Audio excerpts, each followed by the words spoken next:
I understand that the prayers of the Mass at times can be difficult to understand because they're so theologically dense. And they're theologically dense because they are the fruit of 2,000 years of the church at prayer. And so they're very mature. But what these prayers do is they express our faith as we come together to celebrate the Eucharistic sacrifice of Jesus Christ. They tell us some truth that needs to be deeply impressed upon our minds and our hearts. And today's opening prayer is one of them. How did we begin this Mass? O God, you manifest your almighty power. And just kind of hold on to that for a second. You manifest your almighty power. Bracket. Not in creating the entire universe out of nothing, but above all, in pardoning and showing mercy. See, of all the things that God can do, nothing reveals his divine power more than his willingness to pardon and show mercy. St. Thomas Aquinas tells us that mercy is God's greatest attribute. But I've found, in nearly 3 decades, as a priest, in seeing how things develop within the church, is that with the creation of the Feast of Divine Mercy on the second Sunday of Easter within the octave, caused people a fair amount of consternation. That we should have like a special feast day dedicated to the mercy of God. But what about his justice? What about his justice? All this talk about mercy. And do you know where it comes from? Because you can find this explicitly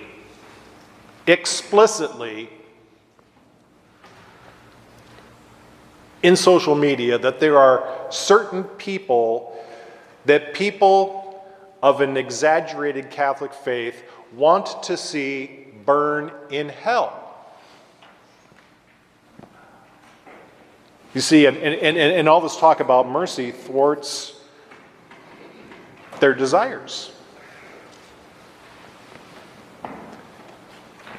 I mean, there's something creepy and strange going on in the church. I mean, I think we all know that. There is something very creepy and strange. But it has nothing to do with the proclamation of the mercy of God, his greatest attribute, for crying out loud. For crying out loud. I kind of preface all this because, this Wednesday, October 4th, the 16th General Assembly of the Synod of Bishops will convene in Rome. And this particular synod,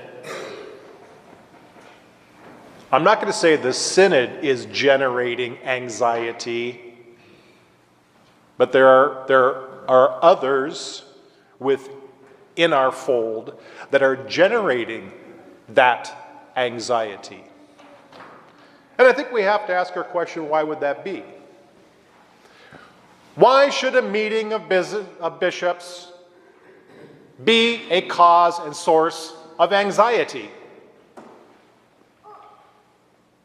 Unless somebody is saying you ought to be fearful. People will say, "Do you know who the Holy Father has invited to this assembly?" Well, give me your favorite bad boy who's been invited, and I'll produce 3 that are staunchly faithful to the church and the teachings of Jesus Christ.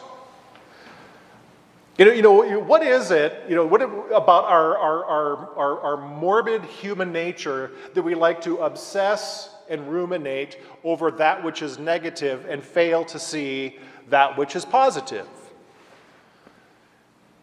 And so when people say, but do you know, but Father, do you know who's going to this assembly? So what? So what? If you haven't learned anything about the Holy Father after 10 years, you've learned nothing. In his playbook, everyone gets a seat at the table. Everyone. And everyone gets 5 minutes at the microphone. So we need to deal with it. But is he the one that invented this pastoral approach to dealing with sinners? People who contradict the faith and teachings of the Catholic Church? No. Because you see, these people who want you to be afraid, these people who generate anxiety about a meeting of a group of bishops, have serious defects in their understanding of the Catholic faith. Let me assure you that is the case. I'm not going to go through a bullet list of every single point. That's not the purpose of a homily. They also have very serious defects in their knowledge and understanding of the history of the church. So let's talk for a minute about the history of the church. Let's talk about a priest named Arius, who took the pulpit in 317 and began to preach outrageous things, calling into question the divinity of Jesus Christ, and more than suggesting, but asserting that he was not co-equal, co-eternal, consubstantial with the Father. And the error of his preaching caught like wildfire in the church. So much so, it seemed as though the error of Arius had its hands around the throat of Holy Mother Church and was on the brink of choking the life out of her. Until the Emperor Constantine, with the permission of Pope Sylvester, called the Council of Nicaea, the very first ecumenical council in the church, the Council of Nicaea. Who was invited to that council? Anyone? Arius was invited to that council. Exactly. Now, this is like, categorized under Catholic urban legends, because there's no real hard, fast proof or evidence that this actually occurred, but nonetheless, it persists. That also present at that council was St. Nicholas. Santa Claus was at the Council of Nicaea. Arius was given a microphone so that all the bishops assembled might hear from his own mouth what he believed and taught from the pulpit. St. Nicholas apparently became so outraged at what he was listening to that he got up from his place, walked over to Arius, and slapped him across the face in order to stop the flow of excrement that was coming from his mouth. But see, there's a problem here. You see, under the reign of Constantine, it was forbidden, it was illegal to strike another man in the presence of the emperor.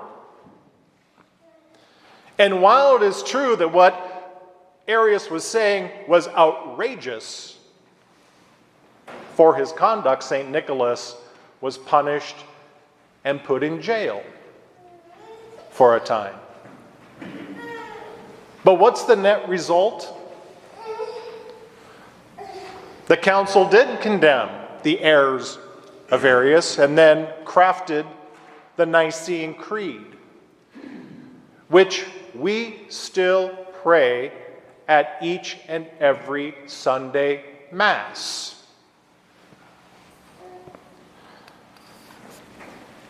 That's just one of so many examples that can be cited. The Holy Father, yes, absolutely, is really preoccupied with the whole idea of the mercy of God and how we bring that to bear in a world that is sunk in error and in sin. There is so much suffering. And how do we address that?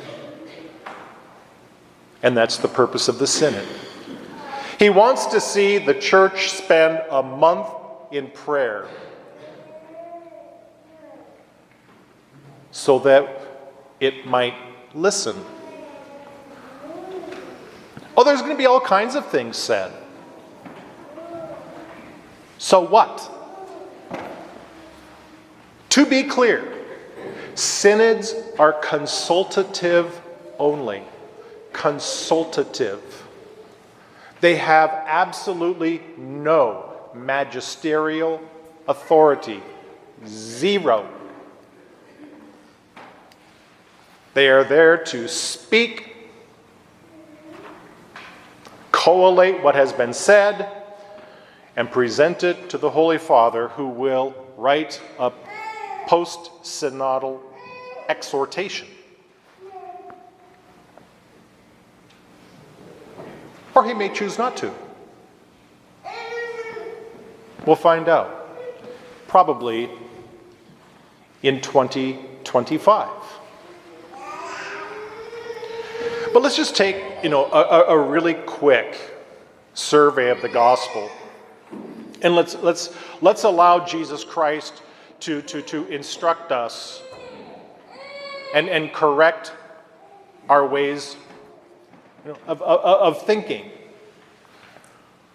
so that we can better understand how we ought to deal with people laboring under sin and error.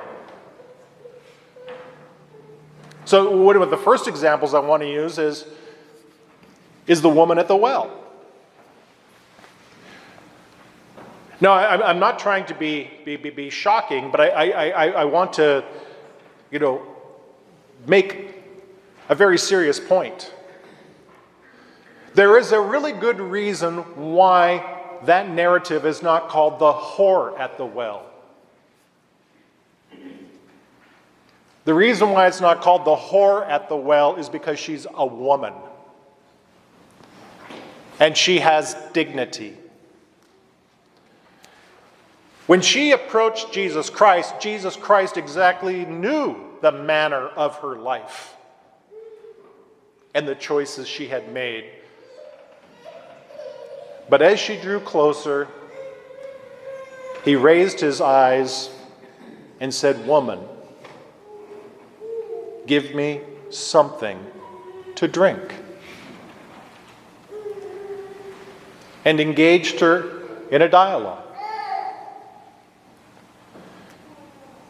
In the course of that dialogue, it began to awaken something in that woman's heart. And she was asking for more, but Jesus was like, "Before I give you more, first, go call your husband." But see, first he hooked her heart. He set the hook. and then said, "Go get your husband." And there she tells the truth about the things she had done. That it was true she did not have a husband. She had had 5 and was now living with a 6th. There's another episode of a woman. Jesus Christ is at dinner in the home of one of the leaders of the Jewish people by the name of Simon. And while they're all reclined at dinner, a woman comes in and starts bathing the feet of Jesus Christ with her tears, and then drying them with her hair. And Simon is thinking in his heart, if this man were a prophet, he would know what kind of woman it was that was touching him. Ew. Jesus knew exactly who was touching him. And he welcomed her tears and the touch of her hair. But in response to the thoughts of Simon's heart, Jesus Christ says, "Simon, let me tell you a little story. A man had 2 debtors. One owed him a huge amount, the other a pittance. He wrote off both debts. Who do you think would love him more?" And Simon was forced to say the obvious. The one, I suppose, who was forgiven the greater amount. And he points out and says, "Do you see this woman? I came into a house as your guest and you couldn't even wash my feet, but she has not stopped bathing them with her tears. And because of her great love, all that she has done has been forgiven." Did you notice how he was able to keep everyone's dignity intact? Both the woman and Simon. And we look at today's gospel, we have another case in point. There's Jesus Christ confronted by his adversaries once again. Why do we always find Jesus Christ tangled up with his adversaries? Because they're always in his face. So there they are again. And what does Jesus do? How does he respond to his adversaries? He says, "What is your opinion?" He asks them for their opinion. And he tells them a story. And then after he tells them a story, he asks them a question about the story. And the answer to the question about the story revealed the truth and exposed their error. Just as the answer to the question of the story that Jesus told Simon revealed the truth and exposed his error. And we look at the extraordinary way in which Jesus Christ dealt with the woman at the well, keeping her dignity perfectly intact. That it was the dialogue and the working of his grace produced within her heart the obvious. Right? And so what have we learned from Jesus Christ? What have we learned? But nonetheless, we turn to today's second reading as a serious point to ponder with regards to our relationships with one another. In his letter to the Philippians, St. Paul is talking about the humility of Jesus Christ and how that example ought to, unite us in a bond of charity, following his lead.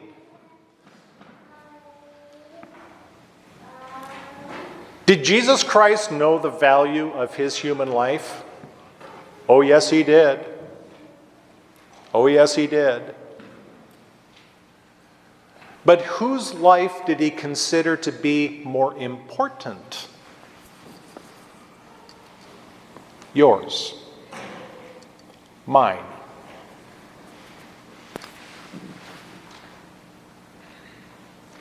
The Word of God, in possession of a human nature of infinite worth and value, considered our lives to be more important than his own.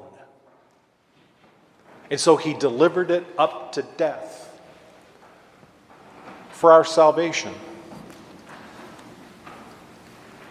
And that's a truth that needs to enter deeply into our heart and allow it to expose our own errors in ways of thinking and believing and with the habits of our heart. Here's how I want to conclude. People say there's a lot of confusion in the church. What I find interesting about that is that the people who say that there is so much confusion in the church are actually the ones who are creating the confusion, because they themselves are confused. They are confused. And here's the greatest point of confusion. And listen to this carefully. And take it to heart, because it is the God's honest, absolute truth. Pope Francis is the vicar of Christ. He is the infallible head of the indefectible church established by Jesus Christ, founded on the rock of Peter and his successors, and the gates of hell cannot and will not prevail against it. Period. This is Jesus' church. It's not ours.